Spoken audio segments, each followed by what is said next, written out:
them to think that if they've got a problem, they call their counselor. But I think that's changing some, because I'll be honest, like most of them now just call for direction. If they haven't got, like if it's heavy pick up garbage or whether it's a pothole, they'll usually know where to go. Now I find they're better educated. Like I've been, you know, but I mean, I think some of them just need direction. I get more frustrated, like I say, with calls maybe from areas that we're not responsible for. As you know, maybe when you were there, you were responsible for social assistance. Well, we're not responsible anymore. That's see, correct. but we'll still get calls on social assistance, or I'll get calls from, like on Nova Scotia Housing. That's not in their realm now, but you have to be very polite. And again, as I said earlier in the program, you have to answer their calls and tell them, okay. And not just say go in that direction. You'll even say, listen, you call Frank Corbett, and I'll call him too. Yes. And then keep a record. Yes. Always keep your, as you know, keep your record, because they like to know that you followed through. George, I always found after a council meeting, the drive home when you're by yourself, you turn on the radio or just leave it off, and many thoughts go through your mind about what should I have said at that council meeting? Yeah.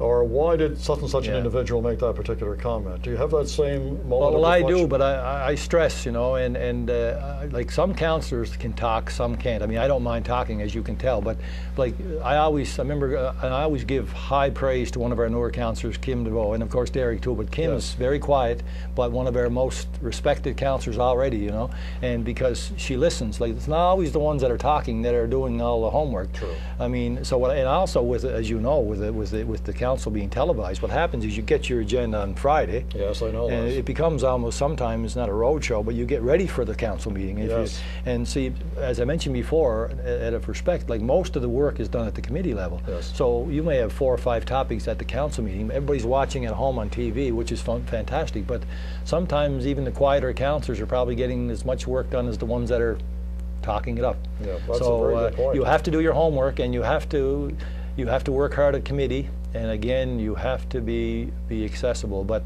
like I say, we have, again, as Derek mentioned, I have to stress, we have a tremendous staff, and we have a tremendous council this time. This is not just, people are saying it's a love-in this time so far, but we have a good combination now of veteran councillors and some new councillors. And I mean, I've gained a new respect for the councillors and for the staff. The staff has been fantastic, as Derek mentioned, and we had a long in-service this year, and then we had a long long in-service on budget. So. George, in 30 seconds, we have just about a minute and a half to go. A comment on Centre 200. We're not doing enough to market that particular institution. That's one of our sore points, because we have to market it, because as you know, it runs into a deficit position. It's competing now not just with Member 2, but with other areas like the Savoy and so on. So you have to market it, because we all have the same sort of admiration for the place, but it's got to work. It's got to work, you know. And that's right. George, thank you for coming in. Thanks very much. It's been a pleasure. Nice to see you. Oh, great to see you, George. And as with Derek, doing an excellent job on behalf of your constituents, and more importantly for CBRN. Thank you. That's all our time tonight for our In Focus program. We spoke with Derek Mumriket, Councillor for District 10, and with George MacDonald, Councillor for District 4. And George alluded to Kim DeVoe. We're hoping to have Kim in sometime in June. And by the way, the last Tuesday in the month, I believe it's the last Tuesday, or the 29th or so, or 23rd, whatever it is, we're going to be having David Johnson on, the political science professor from Cape Breton University. Tremendous individual, great insight. He'll be talking about politics, provincial election, and other things as well that are political in nature. Don't miss that program.